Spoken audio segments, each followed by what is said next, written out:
Hello everyone, this is प्रीति। स्वागत है आपका आपके अपने यूट्यूब चैनल लेट्स कम्पीट में। डिस्कस करेंगे आज इंपॉर्टेंट टॉपिक। हम डिस्कस करने वाले हैं न्यू एजुकेशन पॉलिसी 2020, राष्ट्रीय शिक्षा नीति।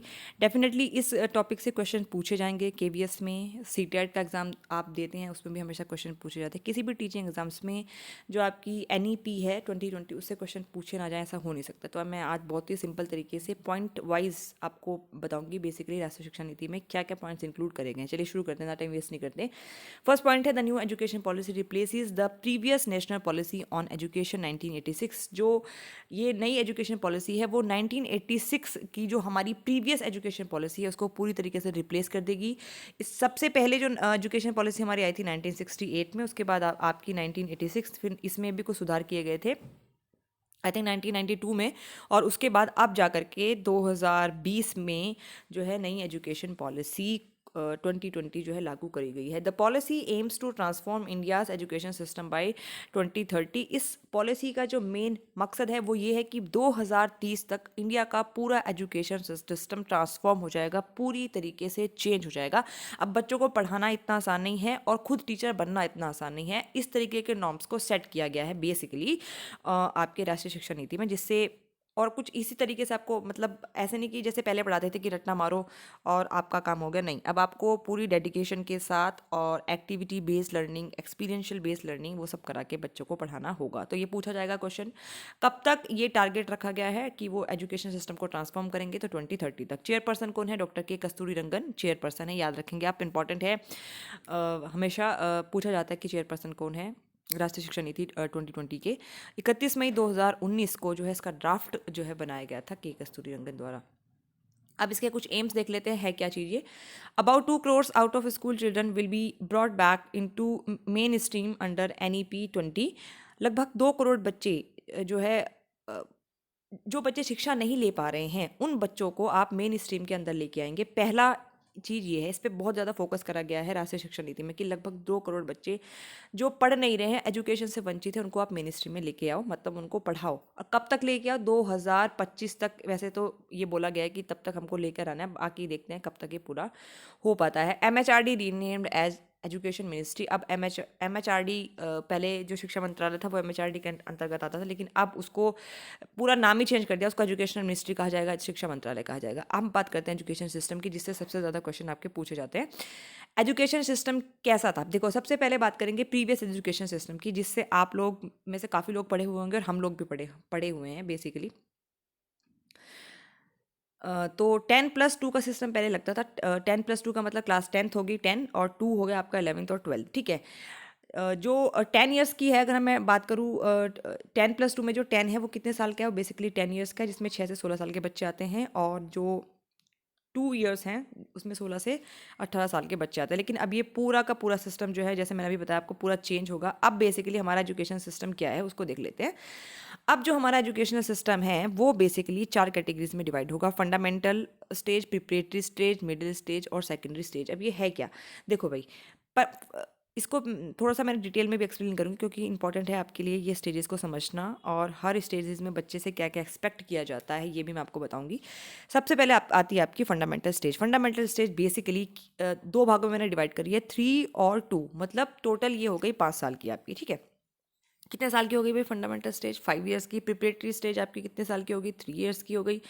मिडिल स्टेज आपकी 3 ईयर्स है। सेकेंडरी स्टेज आपकी 4 ईयर्स की होगी। फंडामेंटल स्टेज में जो है 3 से 8 साल के बच्चे आएंगे, प्रिपरेटरी स्टेज में 8 से 11 साल के बच्चे आएंगे, मिडिल स्टेज में 11 से 14 साल के बच्चे आएंगे, सेकेंडरी स्टेज में 14 से 18 साल के बच्चे आएंगे। अब ये है क्या, उसको डिटेल में हम आगे पढ़ते हैं, तब आपको समझ में आएगा। यहाँ पे भी बेसिकली मैंने वही डिस्कस करा है। देखो, एक तो इसको लर्न करने की कोशिश करना, किस तरीके से स्टेजेस याद होगी। ये FPMS ऐसे याद रखो इसको, इसलिए मैंने जो फर्स्ट लेटर है उसको जो है रेड पेन से सर्कल करा है, ताकि आपको याद करने में आसानी हो। FPMS ऐसे याद रखना। आपसे क्या क्या चीज़ें पूछी जा सकती है? एक तो करेक्ट ऑर्डर क्या है स्टेजेस का, तो पहला है आपका फंडामेंटल या फाउंडेशनल बोल सकते हो, प्रिपरेटरी, मिडिल, सेकेंडरी। हिंदी में बोलूँ तो मूलभूत चरण, प्रारंभिक चरण, मध्य चरण, माध्यमिक चरण। फिर आपसे पूछा जाएगा ड्यूरेशन, कितने साल का फाउंडेशनल होगा? 5 साल का। प्रिपरेटरी 3 साल का, मिडिल 3 साल का, और आपका सेकेंडरी 4 साल का, ठीक है। फिर आपसे पूछा जा सकता है कितने साल के बच्चे किस स्टेज में आएंगे। तो जो आपकी फाउंडेशनल है उसमें 3 से 8 साल के बच्चे आएंगे, प्रिपरेटरी में 8 से 11 के आएंगे, और आपके 11 से 14 साल के बच्चे आएंगे आपके आपके मिडिल स्टेज में, और 14 से 18 साल के बच्चे आएंगे आपके माध्यमिक चरण या फिर सेकेंडरी स्टेज में। आप डिटेल में थोड़ा डिस्कस कर लेते हैं। फाउंडेशनल स्टेज में बेसिकली क्या है, it consist of 3 years of preschool और anganwadi followed by the 2 years of primary school. Okay, class first and second, this stage will focus on play based और एक्टिविटी बेस्ड एजुकेशन मेथड्स। देखो foundational stage में basically क्या करना है, देखो 3 साल तक बच्चा अपने घर में रहेगा, 3 साल के बाद वो स्कूल जाएगा। 3 साल जो पहले 3 साल होंगे उसके वो होंगे खेलने कूदने के दिन। मतलब जो बच्चा प्ले स्कूल में पढ़ेगा, आंगनवाड़ी में पढ़ेगा, बाल वाटिका में पढ़ेगा, बच्चे को खेल के माध्यम से आप पढ़ाएंगे। पूरा फोकस जो होगा वो एक्टिविटी के ऊपर होगा, प्ले बेस्ड लर्निंग के ऊपर होगा पहले 3 सालों में। उसके बाद फिर क्लास फर्स्ट और सेकेंड को भी अपने फंडामेंटल में इंक्लूड करा है। ठीक है, देखो ठीक है, उसके बाद 7th और 8th साल का जब बच्चा होगा वो क्लास फर्स्ट और सेकंड में आपका जाएगा, और उसको भी फिर अगेन वही है कि आपको अच्छी तरीके से पढ़ाना है, एक्सपीरियंशियल लर्निंग के माध्यम से पढ़ाना है। तो बेसिकली इसमें है क्या कि आंगनवाड़ी में जो बच्चे पढ़ते हैं वो फाउंडेशन स्टेज में आएंगे, फर्स्ट सेकंड के क्लास के बच्चे फाउंडेशन स्टेज में आएंगे। क्लासेस भी पूछी जा सकती हैं। नेक्स्ट हमारा आता है पी, प्रिपरेटरी स्टेज जो हमारी वो है, मतलब बच्चों को तैयार कर रहे हैं। किसके लिए तैयार कर रहे हैं, ये इसमें बेसिकली किस क्लास के बच्चे आएंगे, 3 to 5, क्योंकि ये 3 साल की है, 3, 4, 5, तो 3 to 5 होगी। It will gradually introduce subjects like speaking, reading, writing, language, math, science.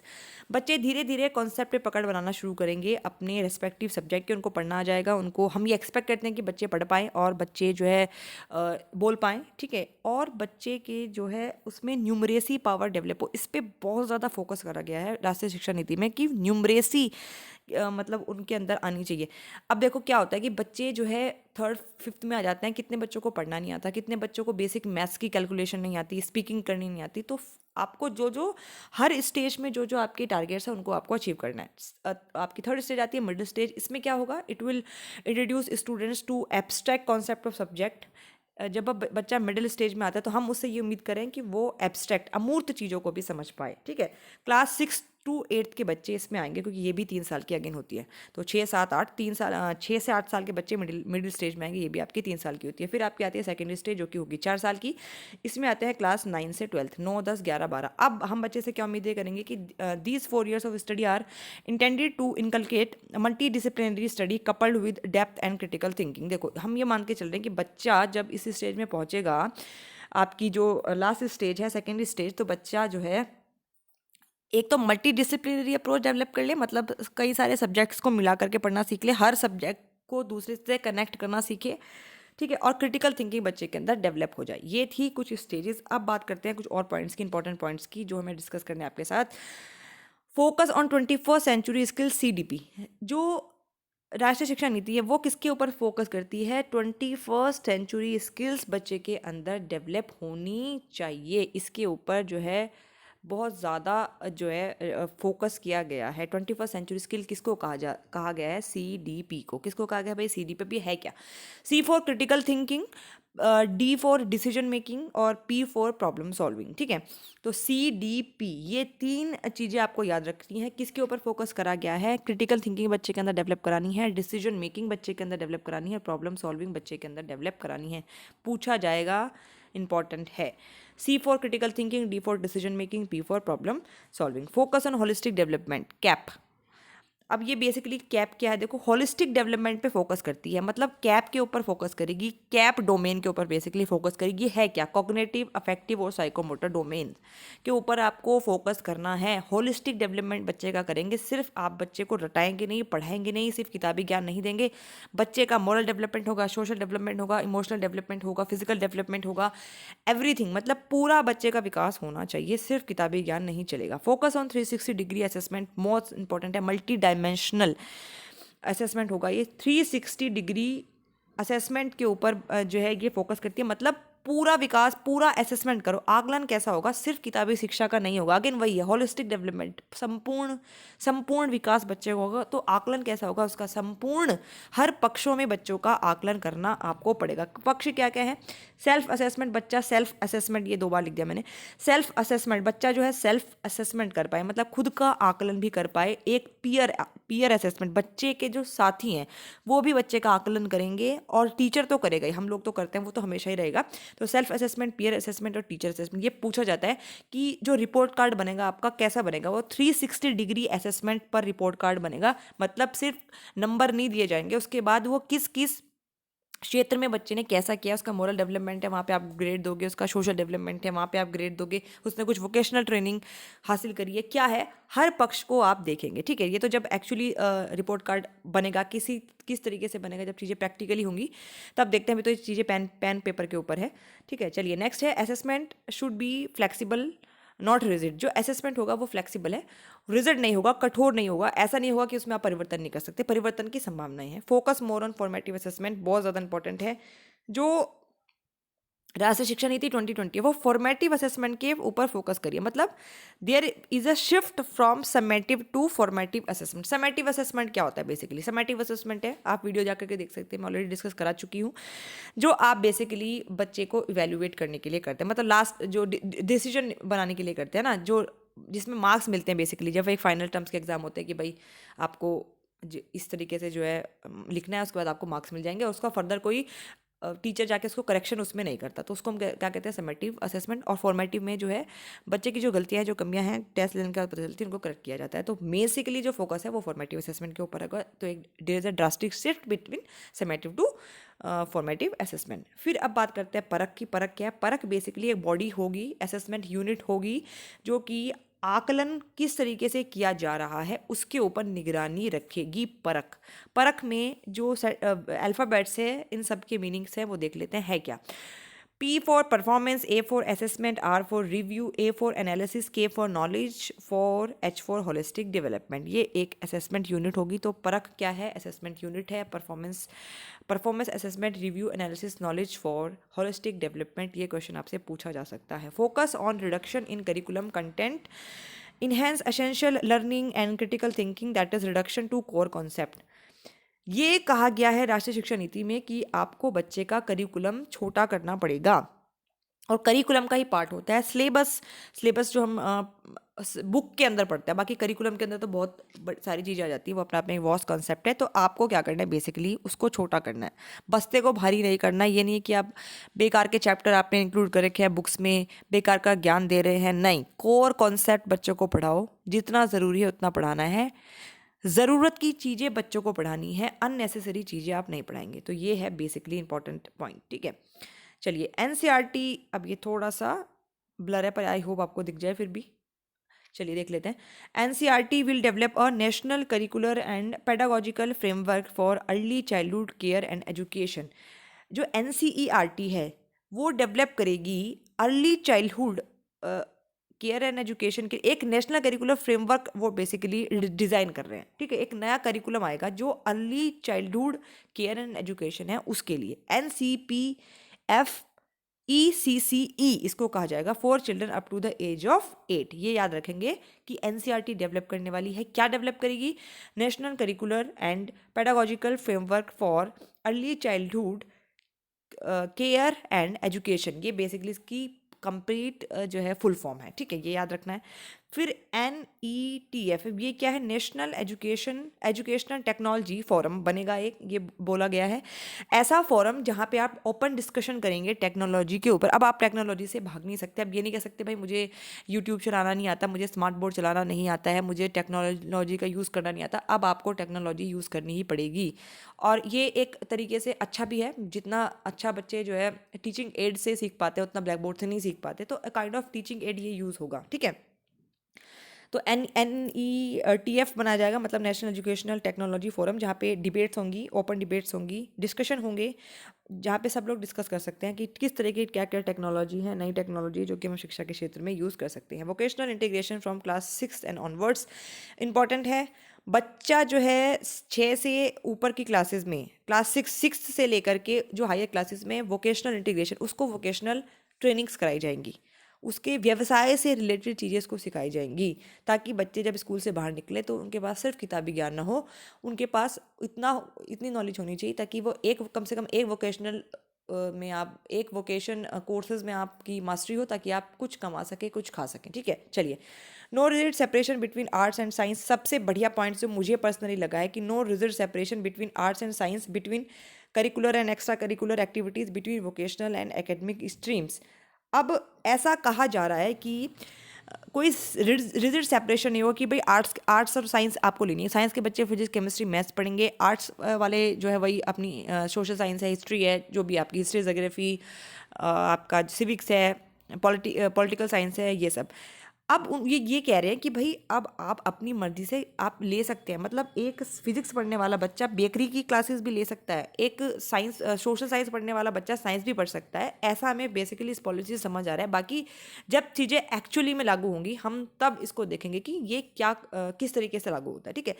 वही चीज़ है कि तो इस तरह की चीज़ें कि आपको हर चीज़ों को मिला करके करना है, कुछ चीज़ें अलग अलग नहीं है आपकी, मतलब बेसिकली बच्चे का पूरा ध्यान रखा गया है। आप जब भी क्वेश्चंस इस चीज़ से रिलेटेड देखें तो एक ये बेसिक चीज़ें हैं, एक मैं बता रही हूँ आपको, कई बार ऐसा होता है कि आपको क्वेश्चन ज़्यादा समझ नहीं आ रहा होता है, आंसर समझ नहीं आते ऑप्शंस में, तो कोशिश करना है आपको कि मतलब ऐसे क्वेश्चन को, ऐसे आंसर को लगा के आना जिसमें बच्चे का फ़ायदा दिखा जाए। Every child will come out of school adapt in at least one vocational course, ये मैंने यहाँ पे मेंशन नहीं करा पर one vocational course.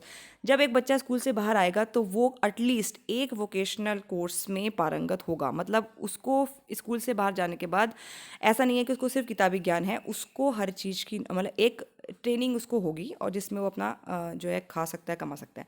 Common standards for of learning in every school, that is public and private school. ये बहुत अच्छा है कि पब्लिक स्कूल हो चाहे प्राइवेट स्कूल है, कॉमन स्टैंडर्ड्स ऑफ लर्निंग होंगे, ठीक है। चलिए नेक्स्ट है हमारा national mission on foundational literacy and numeracy. ये एक नेशनल मिशन बनाया जाएगा on foundational literacy and numeracy पे बहुत फोकस कर रही है, जो NEP आपकी 2020 है, राष्ट्रीय शिक्षा नीति। Focus on experiential learning and integrated learning, जो मेन फोकस है वो एक्सपीरियंशियल लर्निंग और इंटीग्रेटेड लर्निंग पर है। मतलब एक्सपीरियंशियल लर्निंग का मतलब बच्चा अपने एक्सपीरियंस से जो सीखता है, ठीक है, जो आप उसको day to day life experience से सिखाते हैं वो चीज़। इंटीग्रेटेड लर्निंग मतलब सब्जेक्ट को इंटीग्रेट करके आपको सिखाना है। अगेन वही चीज़ है, मल्टी डिसिप्लिनरी अप्रोच जो हमने अभी आपको डिस्कस करी है हमने। Focus on 100% GER, gross enrolment ratio in school education by 2030। ये मान के चल रहे हैं कि 2030 तक जितने भी 2 करोड़ बच्चे जो कि आउट ऑफ स्कूल हैं, जिनको आपको मेन स्ट्रीम में लेकर के आना है, 100% GER ग्रोस एनरोलमेंट रेशियो बच्चे का हो जाए स्कूल में, मतलब कर पाएँ 2030 तक वो सारे बच्चे शिक्षा के क्षेत्र में आ पाएँ, शिक्षा में आ पाएँ जो कि शिक्षा से अभी तक वंचित हैं। अब देखने वाली बात है कि ये एक्चुअली में इम्प्लीमेंट होता है कि नहीं। GDP का जो इन्वेस्टमेंट है वो 6% से लेकर के 6% फ्रॉम 4.3%। अब ज़्यादा बजट होगा आपका एजुकेशन का, ज़्यादा खर्चा करने वाली है सरकार बेसिकली एजुकेशन के ऊपर। इंपॉर्टेंट पॉइंट है फोकस ऑन SEDGs पे बहुत ज़्यादा फोकस करा है नेशनल एजुकेशन पॉलिसी ने। SEDGs बेसिकली हैं क्या, सोशली इकोनॉमिकली डिसएडवांटेज ग्रुप्स, ठीक है। ऐसे जो ग्रुप्स होते हैं जिनको शिक्षा नहीं मिल पाती है, चाहे वो किसी भी बैकग्राउंड के बच्चे हों, वो इकोनॉमिकली पिछड़े हुए हों, सोशली पिछड़े हुए हों, या फिर आपका जो आपके स्पेशल चाइल्ड्स हैं, किसी भी तरीके के बच्चे जो हैं वो किसी भी रीज़न की वजह से जो लोग पढ़ नहीं पाते हैं, वो सब SEDGs के अंदर आते हैं। सोशली इकोनॉमिकली डिसएडवांटेज ग्रुप्स कहा जाता है, तो बहुत ज़्यादा फोकस करा गया है SEDGs के ऊपर। Focus on inclusive education, again वही है कि हर तरह का बच्चा एक क्लास में पढ़े, वो किसी भी स्टेट से आता हो, किसी भी एक रीजनल उसका अलग हो, या किसी भी सोशल बैकग्राउंड से आता है, किसी भी इकोनॉमिकल बैकग्राउंड से, सब साथ में पढ़ेंगे। तो इंक्लूसिव एजुकेशन के ऊपर तो खैर 1986 का भी फोकस था, बट यहाँ पे थोड़ा ज़्यादा फोकस करा गया है 20 जो NEP 20 है इंक्लूसिव एजुकेशन के ऊपर। Learning must be enjoyable, learning जो है इंजॉयबल होनी चाहिए। KGBV school should be upgraded to class 12th। जो कस्तूरबा गांधी जो विद्यालय हैं वो क्लास 12 तक अपग्रेड करे जाएँ, जहाँ पे मार्जिनाइज ग्रुप की जो SC ST OBC की जो लड़कियाँ हैं वो बेसिकली पढ़ती हैं, तो ये क्लास 12 तक अपग्रेड कराए जाएँ। Gender inclusion fund should be there, gender inclusion fund बनाए जा रहे हैं, मतलब कुछ ऐसे फंड ताकि किसी भी जेंडर को, चाहे वो फीमेल हो, मेल हो, ट्रांसजेंडर्स हो, उनको जो है प्रॉब्लम ना हो एजुकेशन लेने में। Special education zones for disadvantage regions and groups, जो डिसएडवांटेज रीजन्स हैं, ग्रुप्स हैं समाज में, उनके लिए स्पेशल एजुकेशन जोन्स भी बनाए जा रहे हैं। अब देख लेते हैं लैंग्वेज पे क्या कहती है हमारी राष्ट्रीय शिक्षा नीति। 3 लैंग्वेज फॉर्मूला है। 3 लैंग्वेज फॉर्मूला में 2 लैंग्वेजेस ऐसी होती हैं जो जिससे बच्चा फैमिलियर होता है, एक लैंग्वेज आपकी अलग होती है, ठीक है। 3 लैंग्वेज फॉर्मूला है, ये आपका 1986 में भी था। 3 लैंग्वेज फॉर्मूला को अडॉप्ट करेंगे। No languages being imposed, most important है, कोई भी लैंग्वेज आप बच्चे के ऊपर थोपेंगे नहीं। No language is being imposed. Mother tongue और regional language till grade 5, till grade 5th तक बच्चे को मदर टंग में पढ़ा सकते हो, रीजनल लैंग्वेज में पढ़ा सकते हो। बेसिकली उनका मतलब है कि बच्चा सीखे। लैंग्वेज एक बैरियर नहीं होना चाहिए कि आपको बच्चे को इंग्लिश में पढ़ाना है, उसको कुछ समझ नहीं आ रहा है, नहीं वो नहीं करना। बच्चे को जो है मदर टंग में पढ़ाना है, रीजनल लैंग्वेज में पढ़ाना है टिल ग्रेड 5th तक, ठीक है, ताकि बच्चे के कॉन्सेप्ट असली कोर कॉन्सेप्ट उसके क्लियर हो। उसके बाद भाषा है, भाषा कभी भी सीखी जा सकती है। Sanskrit as an option at all level, Sanskrit को एक ऑप्शन की तरह दिया जा सकता है, दिया जा रहा है सारे लेवल्स के ऊपर, ठीक है। इंडियन साइन लैंग्वेज को डेवलप करने का का भी इसमें एक विचार करा गया है। Indian sign language should be promoted, मतलब जो डेफ एंड डम लोग हैं वो कैसे पढ़ेंगे, तो आपको ये साइन लैंग्वेज है इसके भी टीचर को इसकी नॉलेज होनी चाहिए, ठीक है। एक वही है मल्टीलिंगुअलिज्म के ऊपर फोकस है, मतलब बहुभाषितावाद है basically.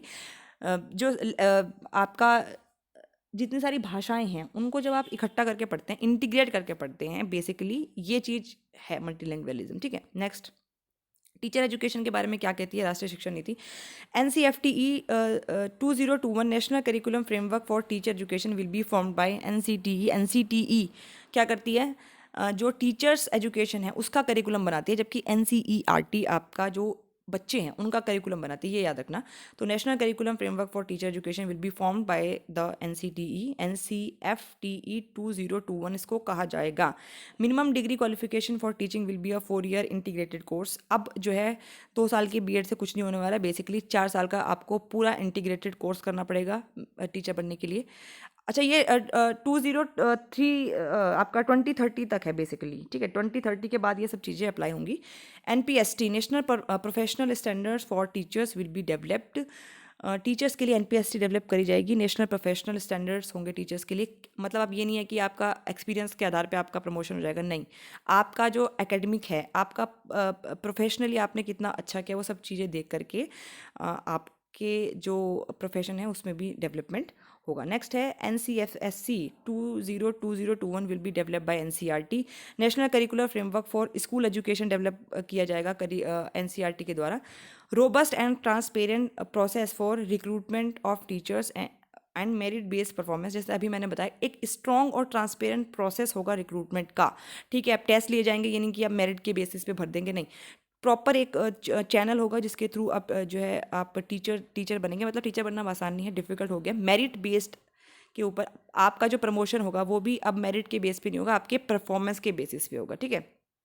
Teachers as the heart of learning process, ये कहा गया है कि टीचर्स हार्ट हैं, दिल हैं इस पूरे लर्निंग प्रोसेस का। तो दिस वाज ऑल अबाउट राष्ट्रीय शिक्षा नीति 2020। आई होप आपके डाउट्स क्लियर होंगे। फिर भी अगर कुछ डाउट्स आपको रह जाते तो प्लीज़ मुझे कमेंट सेक्शन में बताना। आई होप ये वीडियो आपको पसंद आई होगी। कुछ डाउट आप मुझे कमेंट सेक्शन में पूछ सकते हैं। फिलहाल के लिए इतना ही, जल्दी मिलते हैं अगली वीडियो में। प्लीज़ चैनल को लाइक करें, शेयर करें और ज़्यादा से ज़्यादा चैनल के साथ जुड़े रहिए। चलिए, बाय बाय।